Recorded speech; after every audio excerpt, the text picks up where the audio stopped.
আচ্ছা দোস্ত, তুই পরীক্ষা ফেল কেন করস? প্রেমের জন্য, ভালোবাসার জন্য। মানে মানে তোরা হয়তো ভাবতেছিস আমি পড়াশোনায় দুর্বল, এই জন্য প্রত্যেক বছর ফাইনাল ইয়ারে এসে ফেল করি, কিন্তু না।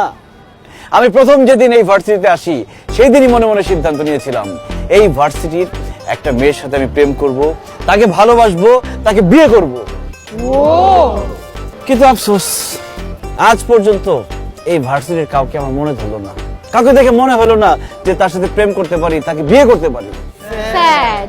তাই আমি প্রত্যেক বছর ইচ্ছা করে ফেল করি। পাশ করলেই তো আব্বা বলবে চাকরি কর, অন্য একটা মেয়েকে বিয়ে কর, কি দরকার। তার মানে দোস্ত, তুই যতদিন তোর মনে মানুষ খুঁজে না পাবি ততদিন পরীক্ষায় ফেল করতেই থাকবি? অবশ্যই, যতদিন পর্যন্ত আমি আমার মনের মানুষকে না পাবো ততদিন পর্যন্ত আমি ইচ্ছা করে ফেল করতেই থাকবো।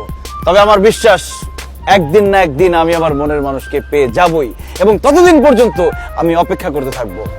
আল্লাহ, আমি আমার মনের মানুষকে কবে পাবো তুমি জানো।